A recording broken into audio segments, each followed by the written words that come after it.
ہم سارا دن نہیں چلتا ہے.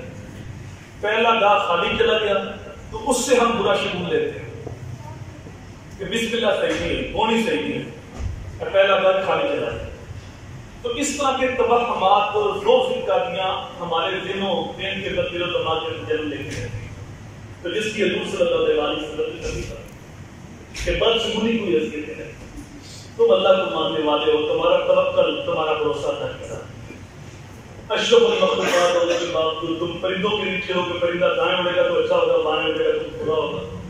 تم اپنے آپ کو سمجھو تو صحیح، سب کچھ تمہارے لیے بنایا گیا. کل جہاں تیرے لیے، تو خدا کے پاس، تجھے اللہ نے اپنے لیے بنایا، تو اللہ کو چھوڑ کر اللہ کو رکھا. اور پھر ہم دیکھتے ہیں کہ اگر صبح صبح جا رہا ہے کام کے تو آگے کالی بلی گزر گئی تو کہتے ہیں کالی بلی نے راستہ کاٹ دیا. میرا تعلق اتحاد کے ساتھ ہے. تو ہم چھوٹے تھے تو ہم دیکھتے تھے کہ اگر مرغی نے لام دے دی تو کہتے ہیں خیر نہیں، ذبح کرو چھوٹا بھائی. مرغا شام کو لام دے تو ذبح کر دیتے، اس نے صبح دینی شام کو کیوں نہیں. تو یہ ہمارے عقیدے دیہاتوں کے اندر، پتہ نہیں آپ کے دیہات میں ہیں یا کہ نہیں، لیکن ہمارے یہاں یہ چیزیں پائی جاتی ہیں. اس سے ہم برا شگون لیتے ہیں. رسول کریم صلی اللہ علیہ وسلم نے منع فرما دیا کہ بدشگونی کوئی حیثیت نہیں ہے. اگر آپ کی توجہ ہو تو کتنے لوگوں کو آپ نے دیکھا ہوگا، ہو سکتا ہے آپ اس مرض کا شکار ہوں کہ صبح صبح جاتے جاتے گاڑی پنچر ہو گئی، گر گیا، چوٹ لگ گئی، کوئی نقصان ہو گیا تو وہیں کھڑے ہوتے کہتے ہیں پتہ نہیں کیڑا بندہ سویرے پتہ ہے، پتہ نہیں کیڑا منحوس بندہ مت ہے، پتہ نہیں کیڑے کیڑے منحوس کی شکل دیکھی. یہ باتیں ہوتی ہیں. اب تھوڑا سا ذہن کے لوگ کرنے کا بول کر کے بندہ سب سے پہلے ان کو ہی دیکھتا ہے جو گھر کے افراد ہیں. تو گھر میں کون ہوتا ہے؟ ماں ہوتی ہے، باپ ہوتا ہے، جن کو دیکھنے سے پورے حج کا ثواب ہوتا ہے. ماں کو دیکھو تو پھر بھی حج کا ثواب، باپ کو دیکھو محبت سے پھر بھی حج کا ثواب. تو صحابی عرض کرتا ہے یا رسول اللہ، دل میں 100 بار دیکھے تو اس میں یقین کے روح بیان کرتے ہیں. میرے حضور نے فرمایا 100 کیا تو 1000 بار دیکھو، اللہ 1000 حج کا ثواب. سبحان اللہ. دیکھ دیکھ کے تھک جاؤ گا، اللہ ثواب دیتا ہوں. اور ہم لاشعوری طور پر تو منحوس کرے کہ پتہ نہیں کیڑے منحوس کی شکل لے. اچھا ہو سکتا ہے ماں باپ کو نہیں دیکھا تو شیشہ دیکھا ہو تو اپنی شکل دیکھتی ہو سب سے پہلے، تو پھر وہ اپنے آپ کو منحوس کہہ رہا ہوتا ہے. تو یہ ساری ذوق کاریاں بدشگونیاں ہم دیتے ہیں اسلام کے اندر کوئی تعلق ہے. صحابہ کرام کے عقیدے کتنے مضبوط، صحابہ کرام کے عقیدے کتنے پختہ، اور وہ اللہ کی بات پہ کتنا بھروسہ رکھتا ہے. اللہ پر حضرت علی رضی اللہ تعالیٰ عنہ جب خوارج کے ساتھ جنگ کرنے کے لیے نکلے تو ایک نجومی نے کہا کہ حضرت یہ سفر ٹھیک نہیں ہے، اس وقت چاند جو ہے وہ عقرب میں ہے، تو یہ سفر آپ کے لیے ٹھیک نہیں. تو آپ نے کہا میرا بھروسہ چاند کے اوپر نہیں، میرا بھروسہ اللہ کی طرف.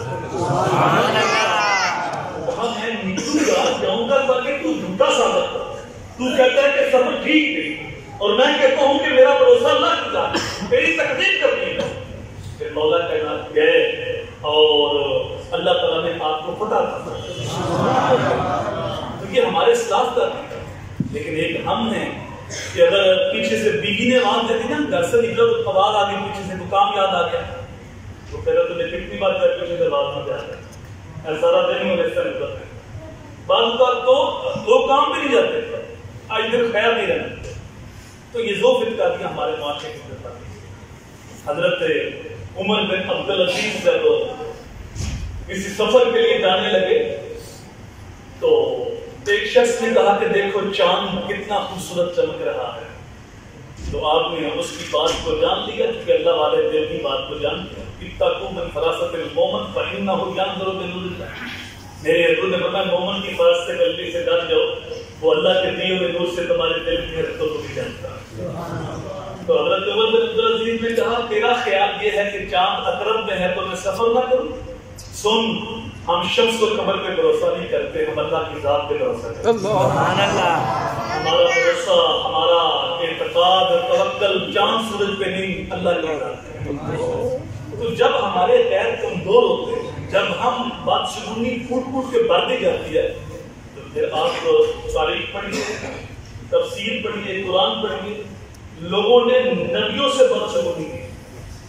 موسیٰ علیہ السلام کی قوم نے معاذ اللہ موسیٰ علیہ السلام کو منحوس کہا، صالح علیہ السلام کی قوم نے پیغمبر سے بدشگونی کی، بلکہ میرے اور آپ کے آقا و مولا حضور نبی رحمت صلی اللہ علیہ وسلم جب مکہ چھوڑ کے مدینہ تشریف لے گئے تو منافقین نے، یہودیوں نے حضور سے بدشگونی کی، جن کا وجود ہر ایک کے لیے رحمت بن گیا ہے، جن کے دم قدم سے وزن عالم میں چراغا ہوا، جن کے وجود سے لوگوں کو خیر، روشنی اور بلائی ملی، اور جن کے قدم مدینے میں آئے تو یثرب مدینہ بن گیا۔ تو یثرب کا بیماریوں کا گھر ہے، تو میرے حضور کی تشریف آتی ہوئی تو مدینہ بن گیا، اور پھر وہ عظمت مدینہ کو ملی۔ اللہ اکبر، میرے حضور نے فرمایا المدینہ کو کل کی، مدینہ بھٹی کی طرح، جس طرح زنگ آلود لوہا بھٹی میں ڈالتے ہیں تو لوہے کا زنگ اتر جاتا ہے، اس طرح گناہ گار مدینے آتا ہے تو گناہوں کا زنگ اتر جاتا ہے۔ غزوہ تبوک سے واپس پلٹے نا صحابہ تو ہوا تیز آ رہی تھی مدینہ کی طرف سے، اس کا رخ ادھر سے تھا، تو گرد و غبار ان کے صحابہ کے چہرے پہ پڑا، تو صحابہ نے گرد و غبار سے بچنے کے لیے نا اپنے امامے کے شملے چہرے کے آگے کر لیے، تو میرے حضور نے فرمایا صحابہ یہ شملے پیچھے کرو، تم جانتے نہیں اللہ نے میرے شہر مدینہ کی مٹی میں بھی شفا رکھی ہے۔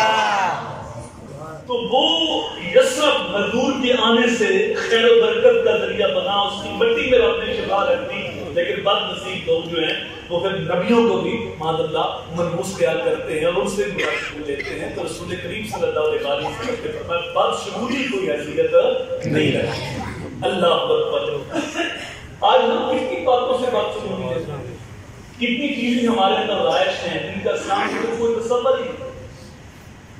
آپ کے ہاں پتہ نہیں وہ منگل بدھ کو شادی ہوتی ہے کہ نہیں ہوتی، میرے جال بند ہوتے ہیں؟ نہیں، منگل کو شادیاں کرتے ہیں تو کام کرتے ہیں۔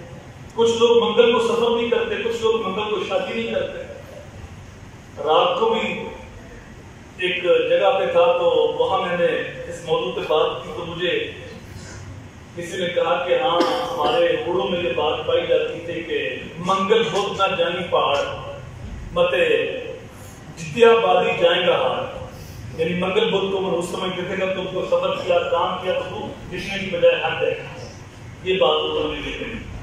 تو مختلف علاقوں کے اندر یہ چیزیں رائج ہیں، جبکہ بعض لوگ منگل کو حجامت نہیں کرتے، ہم عام باندھ ہوتے ہیں، کہتے ہیں کہ منگل سخت ہوتا ہے، منگل کے دن کو منحوس سمجھتے ہیں اور وہ حجامت نہیں کرتے، ناخن نہیں کرتے۔ اللہ اکبر، تو یہ دو فتقاریاں ہمارے اندر بڑھتی گئیں، ہم نے کلمہ محمد عربی کا پڑھا، ہم سونے محمد کی ذات کی جو تعلیمات کی اس کو ہم بھول کے ابھی تک اسی پرانی چکر میں ہیں جو ابھی تک وہ زمانہ جاہلیت آج سے 1500 سال پہلے سے چلی آ رہی ہے، ابھی ہم نہیں کریں، بلکہ یہ بدشگونی تو عالمی مرض بن گیا ہے۔ یورپ کے اندر 13 کی عدد کو منحوس سمجھتے ہیں۔ آج کبھی یورپ کی فلیٹوں میں سفر کریں تو وہاں 12 نمبر سیٹ کے بعد 13 نہیں آئے، 12 کے بعد 14 آئے، کیوں کہ وہ 13 کی عدد کو منحوس سمجھتے ہیں۔ آپ دیکھو کتنی ترقی کر گئے لیکن ابھی تک وہ اسی تصدیق کرتے ہیں۔ رسول کریم صلی اللہ علیہ وسلم نے منع فرمایا کہ بدشگونی کوئی حیثیت نہیں۔ اب دیکھیے ہمارے اندر کتنی بدشگونی ہے، ہمارے معاشرے کے اندر یہ رائج ہے کہ شام کے وقت جھاڑو نہ دو، صفائی نہ کرو، جو ان کے طرح وزن کے اندر خیر و برکت ختم ہو جاتی ہے۔ حالانکہ اسلام کے اندر ایسی کوئی بات نہیں، صفائی دن کو بھی کی جا سکتی ہے، رات کو بھی کی جا سکتی ہے، بلکہ جتنے ترقی یافتہ ممالک ہیں وہاں صفائی ہوتی رات کو ہے، جب لوگ سو جاتے تو مشینیں لے جا جاتے ہیں صفائی کرنے کے لیے۔ آپ سینے حرم میں جائیں تو وہاں رات کو مشینیں صفائی نہیں کرتے، مسجد نبوی میں جائیں تو صفائی نہیں ہوتی۔ تو یہ خود ساختہ چیزیں ہمارے اندر آئے گی، اور پھر وہ کہتے ہیں کہ وہ آنکھ پڑ گئی ہے خیر نہیں، کوئی کہتا ہے خارش ہو رہی ہے تو دولت آنی، یہ پانی نہیں ہو رہی تو دولت آنی۔ یہ ہمارے تصورات ہیں، توہمات ہیں، فتقاریاں ہیں ہمارے اندر جو باتیں ہیں. اللہ اکبر. اور یہ زمانہ جاہلیت سے چلی آ رہی ہے. حضرت عمر کا زمانہ ہے تو مصر فتح ہوا تو حضرت عمر بن عاص نے خط لکھا کہ جناب یہاں تو ایک بڑی غلط رسم رائج ہے کہ وہ کہتے ہیں کہ سال کے اندر ہم ایک بار دریائے نیل کے اندر خوبصورت کماری مٹی ڈالتے ہیں تو پھر پانی جاری ہوتا ہے، ورنہ وہ دریا سوکھ جاتا ہے اور پانی سے لوگ محروم ہو جاتے ہیں. تو یہ تو بڑی غلط چیز ہے، اسلام اس کی نفی کرتا ہے. تو حضرت عمر نے رکا لکھا دریائے نیل کے نام. اس کا ٹائٹل یہ تھا کہ اللہ کے بندے عمر بن خطاب کی طرف سے دریائے نیل کے نام. اور اس کے اندر لکھا ہے دریائے نیل اگر تم اپنی مرضی سے چلتا ہے، اپنی مرضی سے جاری ہے تیرا پانی، تو پھر ہمیں تیری کوئی ضرورت نہیں، رک جا. لیکن اگر تو اللہ کے حکم سے چلتا ہے تو ہم اللہ کی بارگاہ میں دعا کرتے ہیں کہ تیرا پانی جاری کر. تو فرمایا یہ رکا لے جاؤ اور دریائے نیل میں ڈال دو. تو جس دن سے وہ رکا دریائے نیل میں ڈالا ہے آج تک چلی دریائے نیل خوش نہیں. لوگ ہیں جو اللہ پہ بھروسہ رکھتے ہیں، اللہ پہ کرتے ہیں. تو آج ہمارا توکل کر دو. تو فرمایا بدشگونی کوئی نصیحت نہیں. اور آگے فرمایا الو کا بولنا بھی منحوس ہے.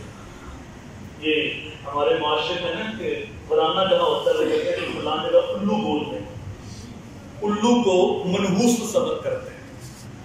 تو رسول کریم صلی اللہ علیہ وسلم نے اس کی نفی فرمائی. زمانہ جاہلیت میں یہ تھا جب الو آ کے بولتا تو وہ کہتے کہ فلاں بندہ جو ہمارا مرا ہے نا اس کی روح الو میں آ گئی. تو الو بول رہا ہے اب تو اور بندہ مرے گا، وہ کسی اور کو لینے کے لیے آئے. تو وہ اس تصور کے اندر کہ جو الو ہوتا ہے وہ ویرانہ پانے کے لیے آئے. تو وہ آج بھی تصور ہمارے یہاں موجود ہے. کوئی بندہ ذہنی طور پہ کمزور ہو تو کہتا ہے فلاں الو ہے. تو یہ ہمارے معاشرے کے ترتیب پائی جاتی ہے. تو حضور صلی اللہ علیہ وسلم نے اس کی نفی فرمائی. کوئی جانور کی آواز منحوس نہیں یاد رکھتے، کوئی ہفتہ، کوئی دن، کوئی مہینہ منحوس نہیں، کوئی انسان منحوس نہیں. ایک دن کے مقابلے میں دوسرا دن بابرکت ہو سکتا ہے، ایک رات کے مقابلے میں دوسری رات افضل ہو سکتی ہے، ایک انسان کے مقابلے میں دوسرا انسان اشرف ہو سکتا ہے. لیکن کسی آواز کو، کسی دن کو، کسی مہینے کو، کسی انسان کو آپ منحوس نہیں کہہ سکتے. وہ بھی دلیل ہوگی قرآن و حدیث کے اندر تو پھر تم اس کو افضل کہہ سکتے. مثال کے طور پر دن سارے اللہ نے بنائے، لیکن جمعے کو دنوں کا سردار کہا. حدیث سے دلیل مل گئی تو وہ دن افضل ہو گیا. راتیں ساری اللہ نے بنائی، لیکن لیلۃ القدر کو قرآن نے خیر من الف شہر کہا، 1000 مہینے سے بہتر. تو قرآن سے دلیل مل گئی تو وہ رات افضل ہو گئی.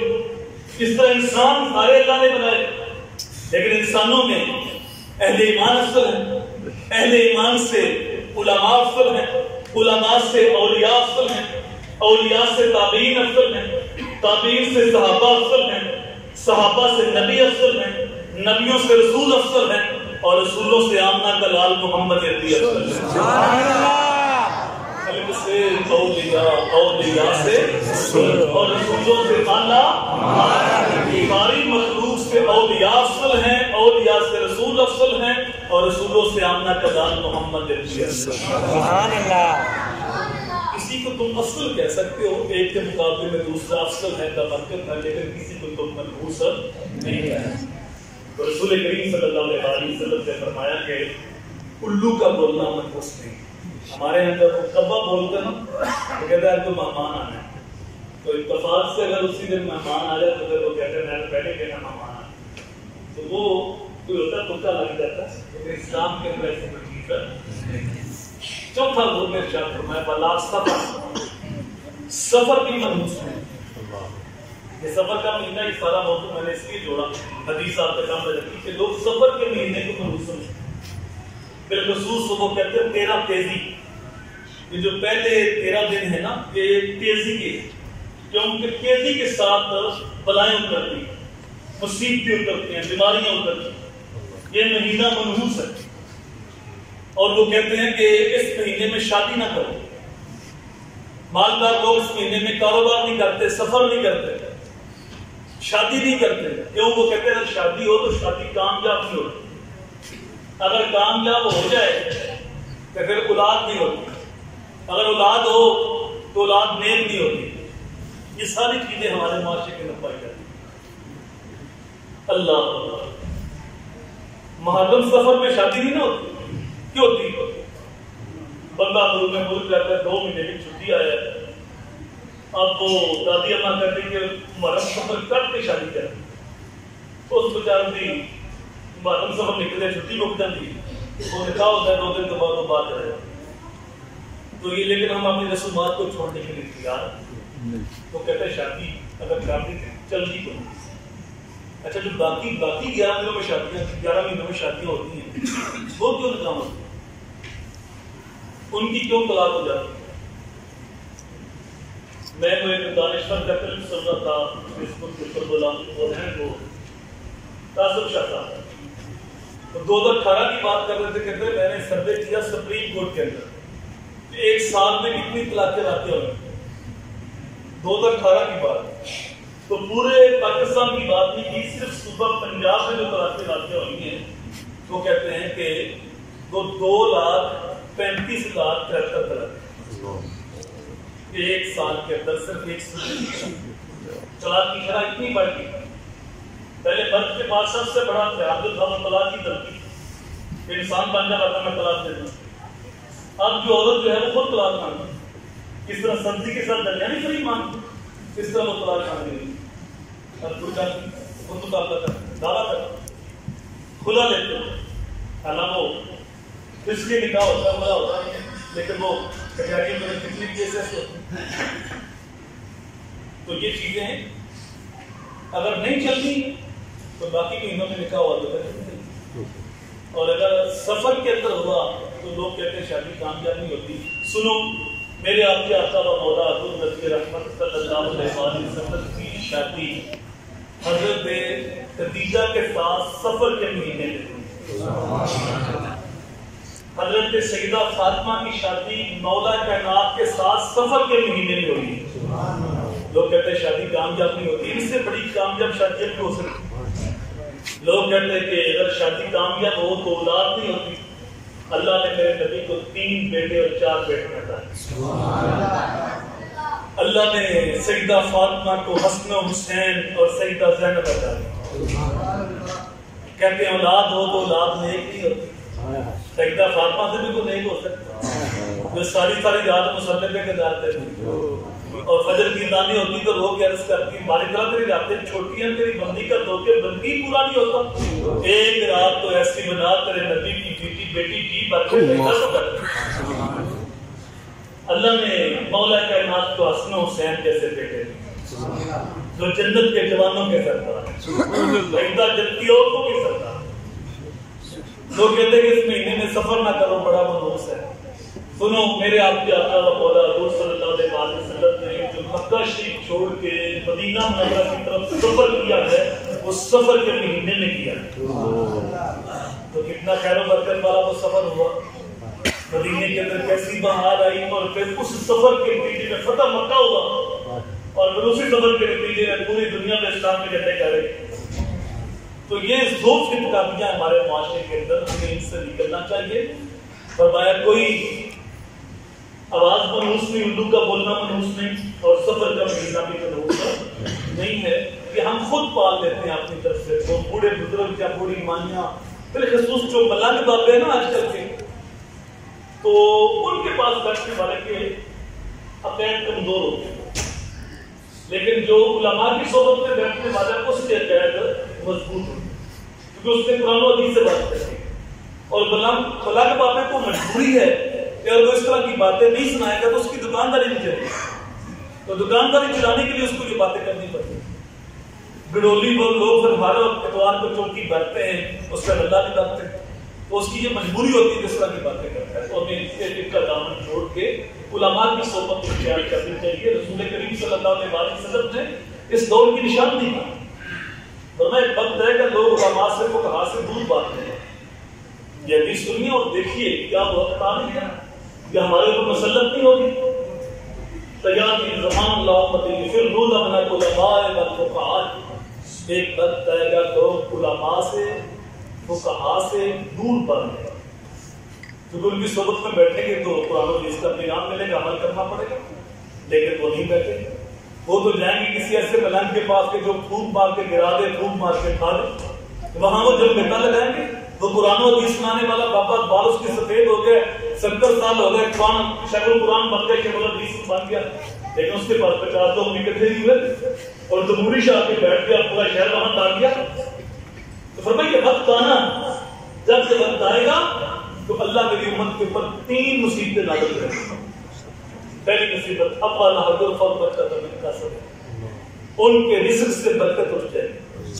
رزق ہوگا لیکن برکت نہیں. مجھے بتاؤ آج کروڑ پتی کی پریشانی. ایک زمانہ گزرا ہے کہ وہ ایک بھینس ہوتی تھی گھر میں, تو پورا گھر اس سے بھینس پہ پل جاتا, دودھ بھی گھر کا, دہی بھی گھر کا, گھی بھی گھر کا, اس کے ساتھ گزارا لیتا. لیکن آج جتنے کھانے والے اتنے کمانے والا کرتا نہیں جاتا. رزق ہے لیکن برکت. دوسری مصیبت یسلط اللہ علیہم سلطانا ظالما, ان کے اوپر ظالم اور جابر حکمران مسلط کر دیں جو ٹیکس پہ ٹیکس لگائیں گے لیکن سہولت کو نہیں ہوگی. دیکھ لو ماضی کو دیکھو, حال کو دیکھو, تو مستقبل بھی دیکھو. اس آئینے کیا کرتے وہ ایک زمانہ تھا, وہ دارا انہوں نے لایا روٹی کپڑا مکان کا, تو لوگوں نے کہا شاید تمہاری تقدیر سمجھ جائے گی, چلو کم از کم یہ دونوں چیزیں تو مل جائیں گی, روٹی کپڑا مکان. لیکن جب وہ آئے تو روٹی کی جگہ کپڑا ملے گا مکان. پھر اس کے بعد وہ 8 سال سے شیر لوکا تھا جو اس نے حال کیا, ہڈیاں توڑ کے رکھی, خون پی گیا. پھر اس کے بعد جو تھی وہ تبدیلی والے آئے تو انہوں نے جو کچھ کیا وہ بھی آپ کے سامنے, اور پھر یہ سارے جمع ہو گیا ہے جب ملک بچانے کے لیے آئے, تو جو کچھ اب ہوا ہے وہ بھی آپ کے سامنے. ہم نے پھولوں کی آرزو کی, آنکھ میں موتیا ہوتا ہے. یہ روٹی غریب سے چھین کے نہیں, تو ٹیکس بڑھا دیے لیکن سہولیت ختم کر. تو فرمایا ان کے اوپر ظالم اور جابر حکمران کو ختم کر. اور تیسری مصیبت بڑی سر یخرجون من الدنیا بغیر ایمان, جب دنیا سے رہنے تو بغیر ایمان سے گئے. سب سے بڑی دولت ایمان ہے. اس کی فکر کے لیے علماء کے ساتھ جڑنا ہے اور دین کا پیغام دینا ہے, دین کا پیغام سمجھنا ہے اور دین کے پیغام کو عورت تک پہنچانا ہے. تو رسول کریم صلی اللہ علیہ وسلم کی اس حدیث کو یاد رکھیے, کوئی بیماری متعدی نہیں ہے, اور فرمایا کہ بدشگونی کوئی حیثیت نہیں رکھتی, اور آگے فرمایا کہ الو کا بولنا بھی منحوس نہیں ہے, اور چوتھا فرمایا کہ سفر کا مہینہ بھی منحوس. اللہ مجھے آپ کو